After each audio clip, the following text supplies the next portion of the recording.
Welcome, everyone. How much did you love that show? It's one of my favorites. I'm Jessica Shaw. I'm so excited to be here with someone who has blown me away in performance after performance, someone who's played leading characters, someone who's played supporting characters. Whatever she shows up with, she steals the show, and I'm so honored and excited to be here with Carol Kane. Let's welcome her.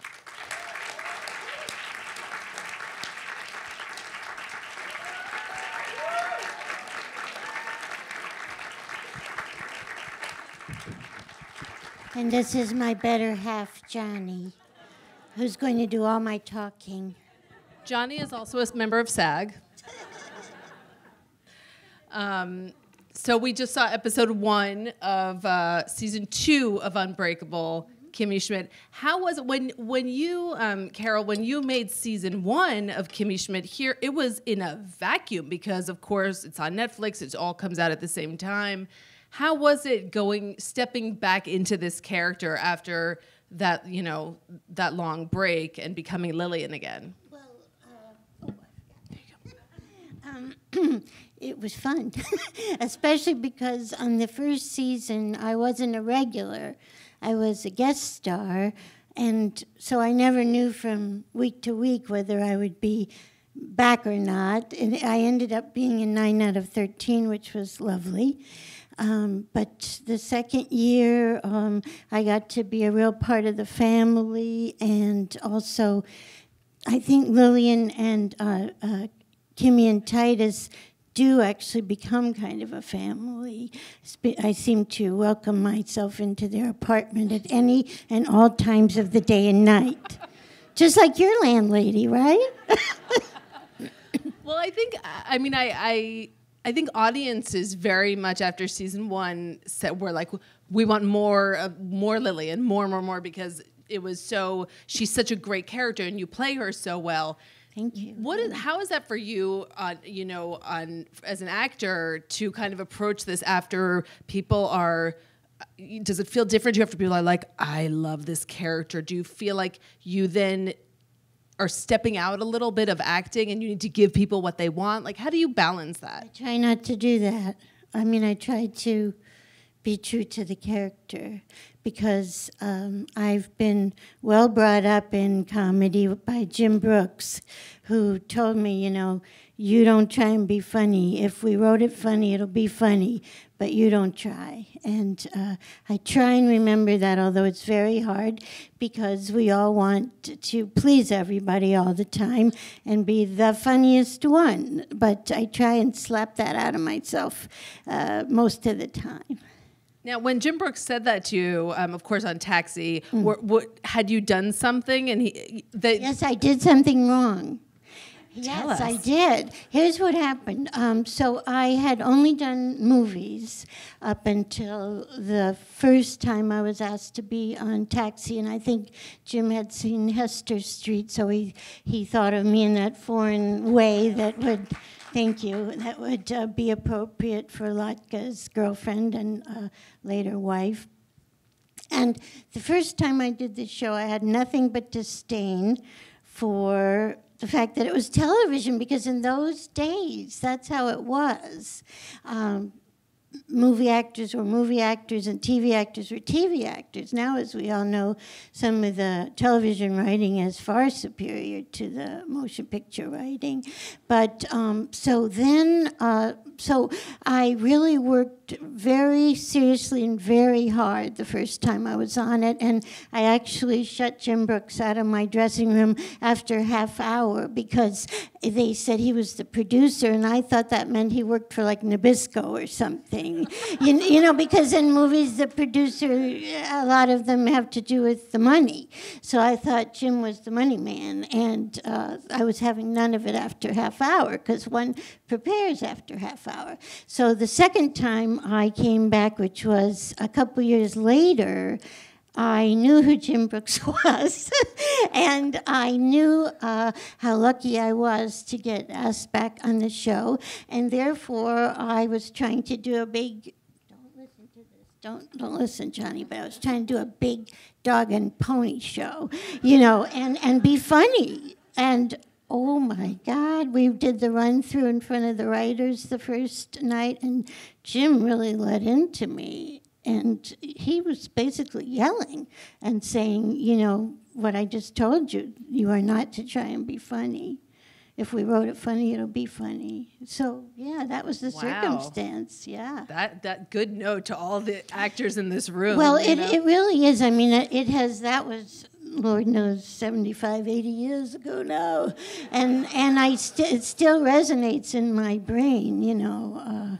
It really does. It's funny because Lillian is such. Even watching this episode, the final scene in episode 1 is one of my favorites in the whole second season of you and Fred Armisen playing, you know, her former love Bobby Durst, and it's such a beautiful and just though sitting in a roller skating rink with like alleged serial killer.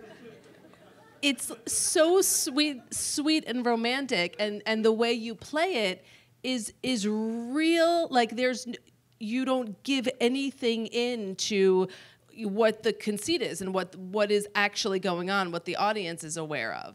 Well, first of all, I must say Fred is just a wonderful actor, and he does not wink at the camera or the audience, and so he made it easy to just look into his eyes and sing and be there.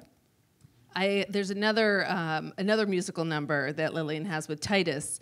A little, I think it's maybe in like 5 or 6. It's about halfway through the season. From a poor musical that opened just a few days after Annie. I think it's called like Little Jangly Orphan. I don't know. It's there you go, Jangly Orphan Jeff. Bless you. Did you write it? Brilliant. Actually, Jeffrey Richmond, who happens to be Tina Fey's husband, but he's a genius composer. He writes all our music. He wrote the theme song, which I can't get out of my mind, and every other piece of music in the show. I think he and a partner of his wrote a comedy musical named that, and then he stole his own song for Kimmy. How was that getting to do? You know, I think two very like wonderful, and again, that's another song that has a very sort of tender ending to the episode when you guys sing it. That was harder for me. It was a much more complicated song, and I had much less time to learn it. And of course, Titus can just look at a piece of sheet music once and can not only sing it, but play it on the piano or anything else probably, and has that magnificent voice sent straight from the heavens. So that was a little harder for me, but it was also a great pleasure.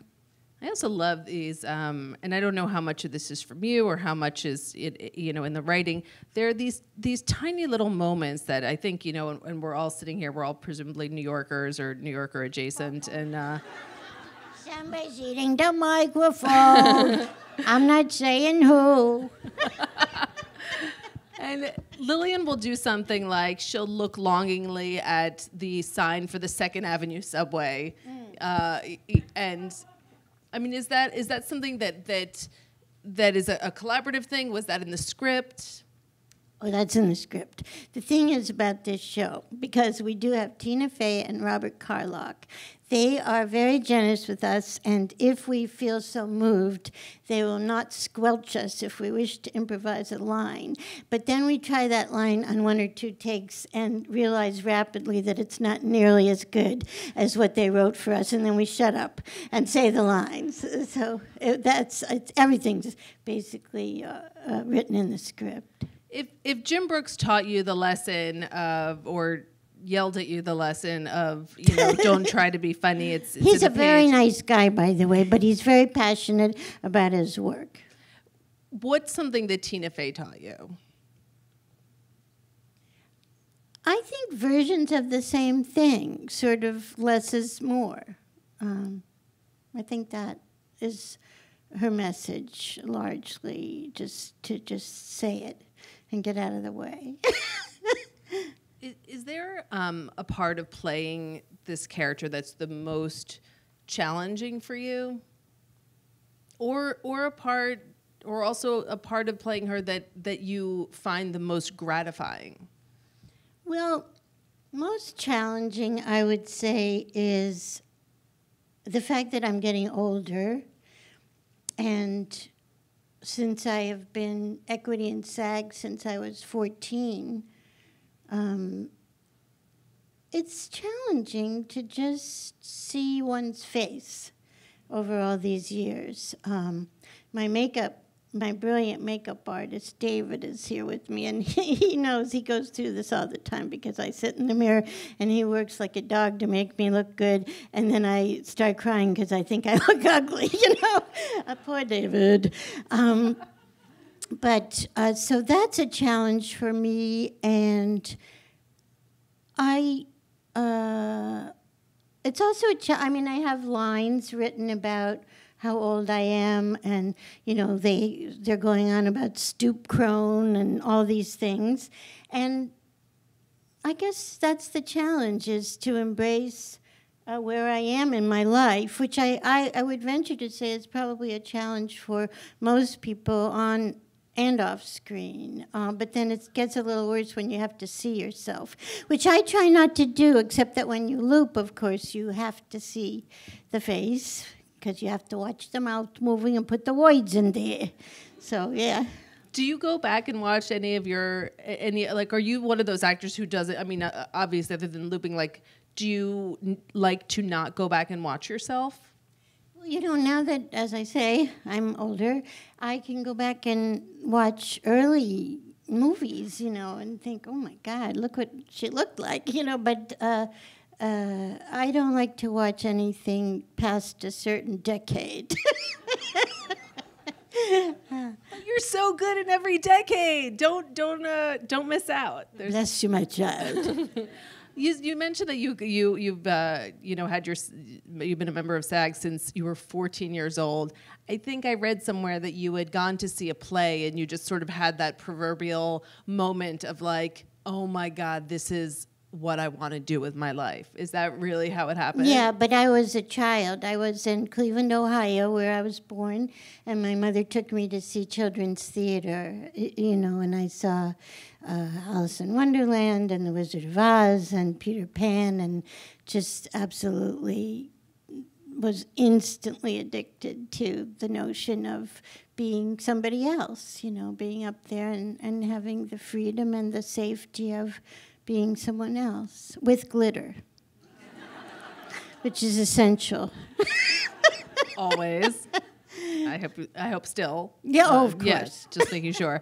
And then, did I also read correctly that you did a play for Joe Papp when you were? I did many, many, many plays for Joe Papp. But my first Shakespeare play was for Joe at Lincoln Center. And it was The Tempest, with Sam Waterston being my dad. And of course, he played the same part, Prospero, last year in the park again.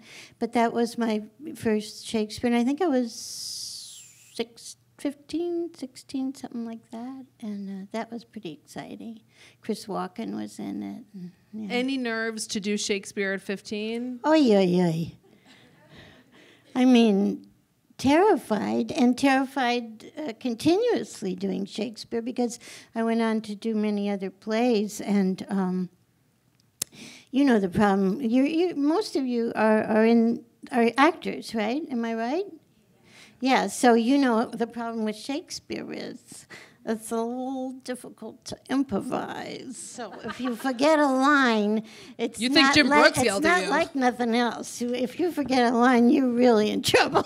So that I start out I'm nervous doing anything on stage, of course, because it's live. But Shakespeare much more so, just because there's just nothing to fall back on if you can't remember. Did you ever have a moment where you couldn't remember a line? Oh, of course. Especially because I psych myself out, right. Which is what we do, too. It's, because I'm scared. I know all the lines. I've done them 400 times. But because I'm frightened, I, talk myself into forgetting. That's something I think all of us do that.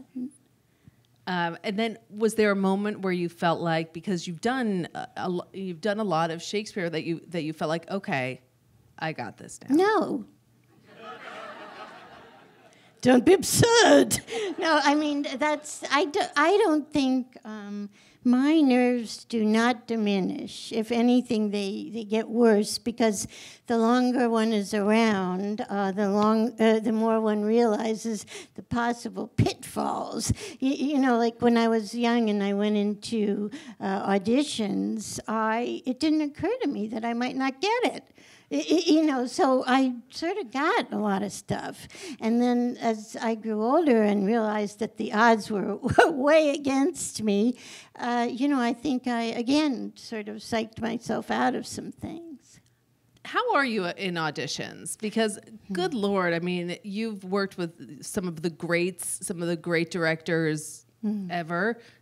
So my guess is that you kind of kill it in auditions. No, that's not true.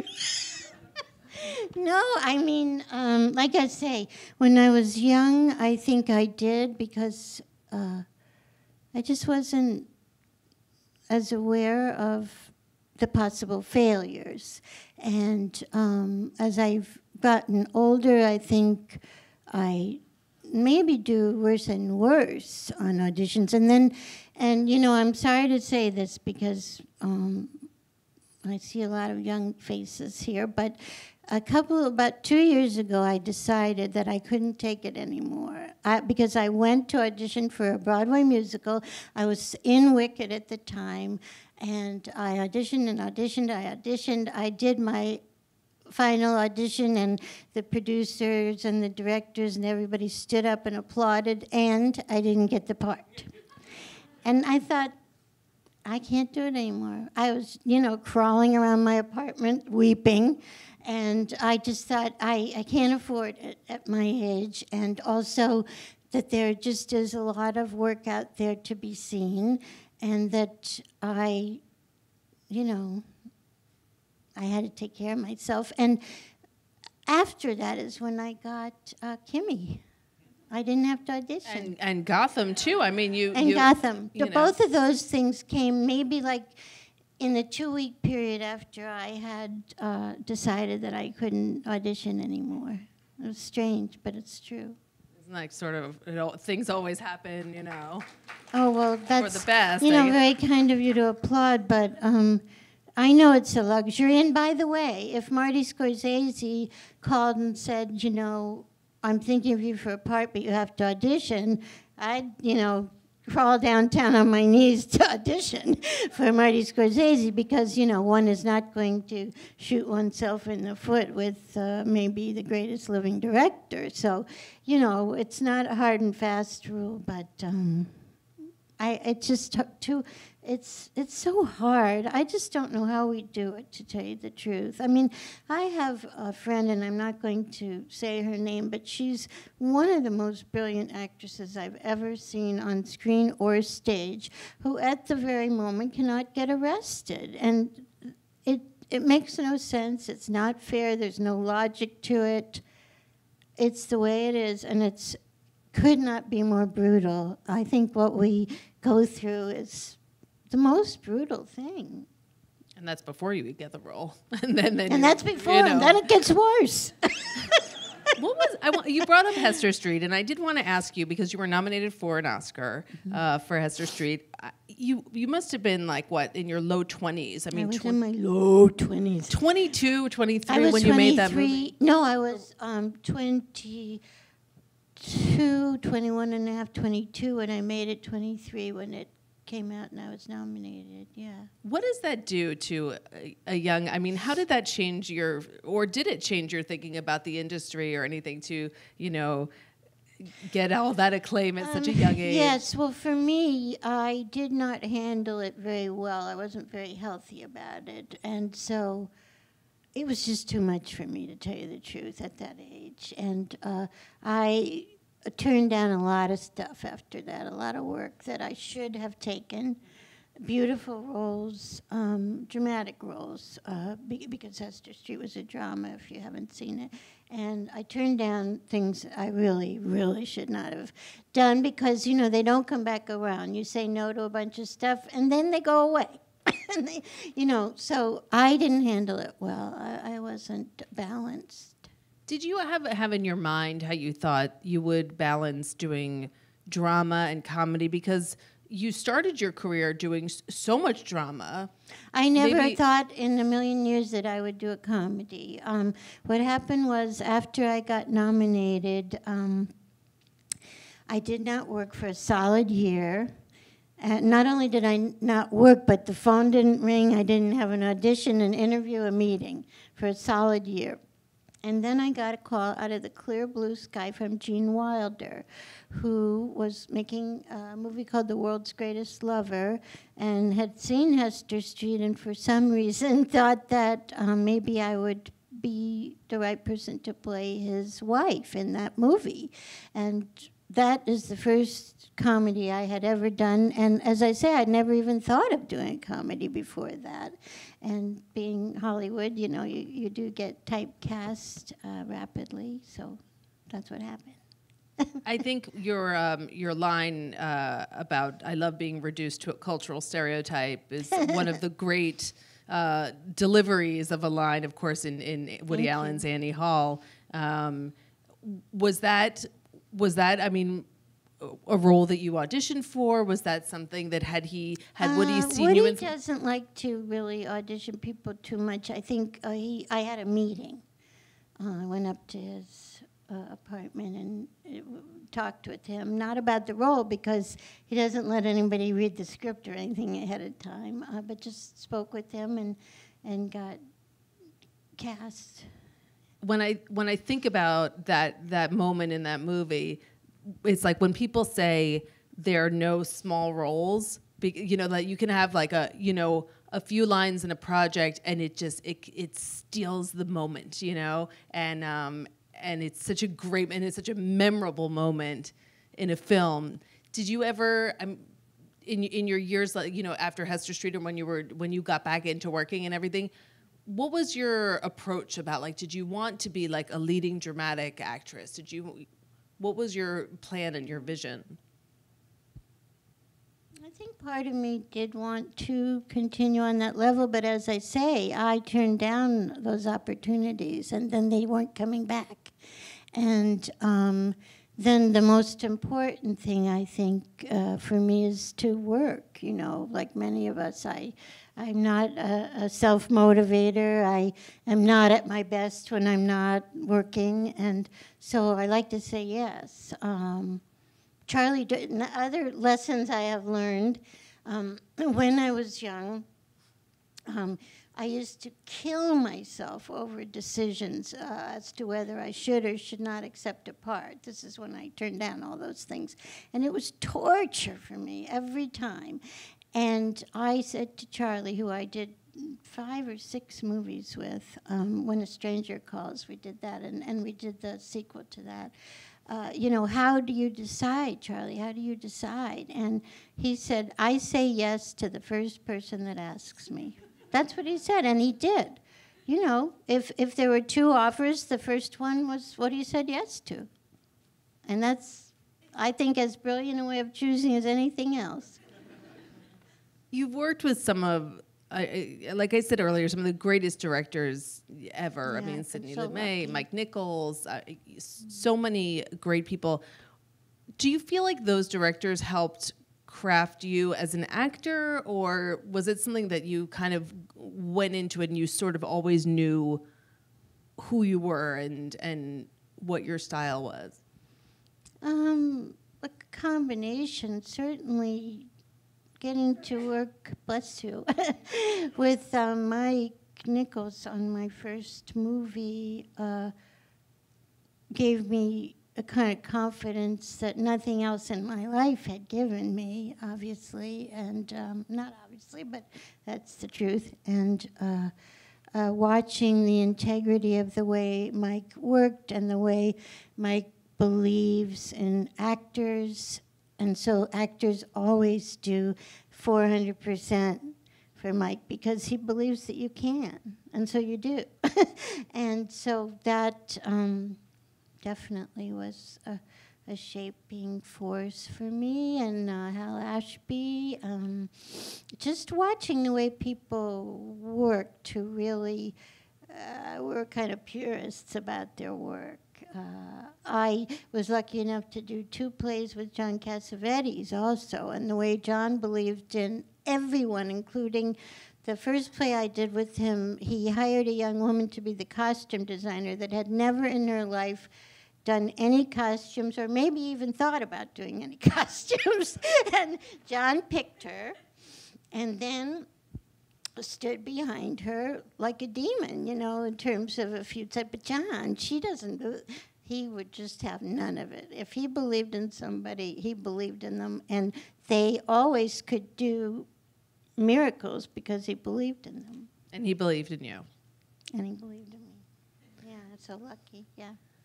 You mentioned earlier how Robert and Tina let you guys do a couple of takes with improvising, and it made me think of how great you were in The Princess Bride, which is, you know, and yeah, no joke. A movie that I think Rob Reiner loved to have Billy Crystal and you improvise. And I think Billy was like all in on the improv. I mean, Billy can't help it. He's such a genius improviser, and he tortured the rest of the cast, not me, but Carrie Elways, for instance, who was mostly dead during the scene, and Mandy, who was mourning and serious. Everyone was supposed to be so serious, and Billy was talking about a nice mutton, lettuce, and tomato sandwich, with which he made up, and which caused Mandy to actually fracture a rib.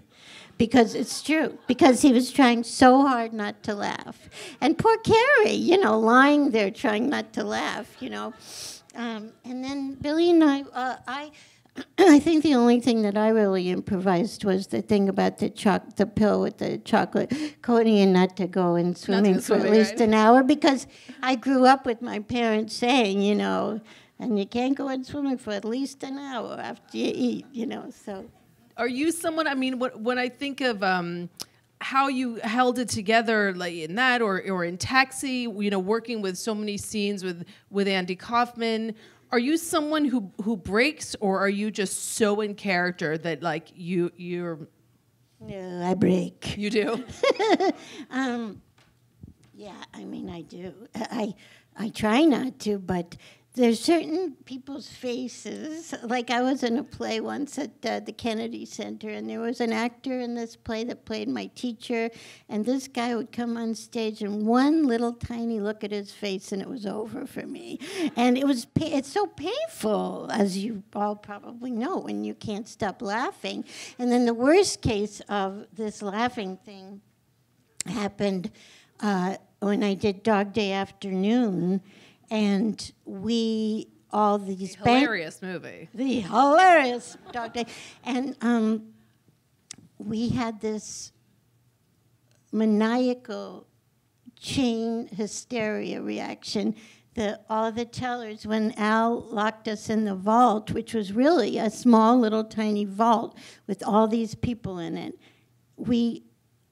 every time we got in there, we all started laughing hysterically right away, to a point which was evil. I mean, we just couldn't stop. We couldn't stop. And there's Al just, you know, killing himself to be the brilliant actor that he always is. And we're just laughing. And it was very painful until Penny Allen, who was the head teller in that movie, was so great. She really yelled at us. And she scared us. And that was the end of that. Was it ever a point of pride for you to make anyone, when I think about, like, you know, Bill Murray, like making him break or something? You can't make Billy break. Because he's...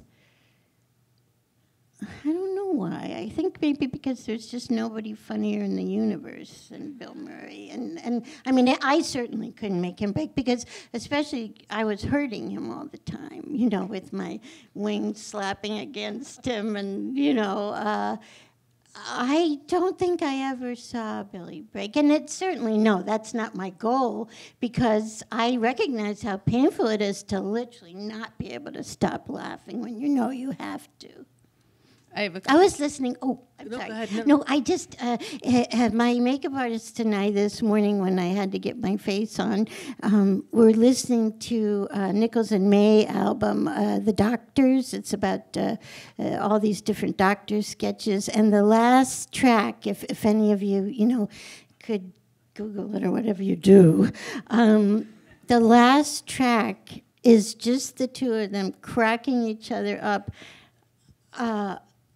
To the point of pain, and then they cannot stop. And the engineer is saying, well, I think we've gotten everything at least once in the clear. And Elaine is saying, oh, no, you have to have it. You just have to have it, because they knew that they were gone.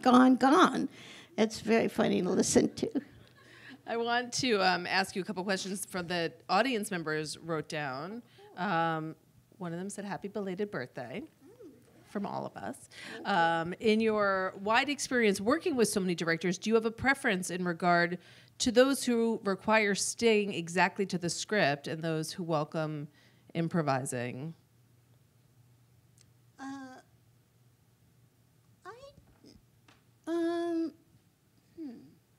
I have a preference? Here's what I have a preference for, is really, really good writing. I feel that that's the most important element in a play or a movie or a TV show. So if the writing's great and they want me to stick to the writing, I'm extremely happy to do so. If the writing is mediocre and I'm not allowed to even, contribute a thought, I don't like that, because I think that we work in a collaborative medium, and I like people to be open. But if somebody's going to tell me, like if Shakespeare's hanging out and he says to me, please stick to the script, I'm probably not going to fight him about it. Wise move. What advice would you give to young character actors who are struggling to find their place in this industry? Just, I wish you courage, There's just no way to sugarcoat what it's like to be an actor, because you all know it's when they reject the product, they reject you, your being, your person, your heart, your soul. And it's awfully difficult not to take that very personally and to be wounded by it, although I know that it frequently doesn't have anything to do with you, which your agent will say, they went another way. You mean they went with someone else? Is that what you mean? But frequently it is something stupid, like they want a tall one because the leading lady's short. They want a fat one because the leading lady's thin. They want a, who knows? So just courage, as they say in France. Courage is all I can wish you, and just to be true to your own heart and mind as to what you do with yourself, not to be overly influenced by... I have a young actress friend who I did the Children's Hour with in London a few years ago. And she came to America, and suddenly she was being told by her agents to wear, sexy tight dresses and this and that, and dye her hair and whatever. And she was way too good for that. So you have to be, I think, we are chameleons, and we must be willing to make fools of ourselves, make ourselves ugly, make ourselves whatever is needed for the role. But I think that you have to be careful when people want you to fit into a mold. I think you have to be careful to retain what's great and special and unique about you. Do you have a kind of role that you're a specific character, something that you feel like, oh, I really want a chance to do that? Yes, but I'm not going to say those things because I'm still hoping to do them, and I don't want to put it out there. Private. Okay, last question. But I would like to do more dramatic work now that you mention it, because, last year it was really fun for me because I got to do Kimmy, and I also got to do Gotham, which was dramatic, and it was nice. It's nice to have a balance. Yeah. What has been the biggest surprise of your career, for better or for worse? Just the biggest surprise is, how lucky I've been to work with great artists along the way.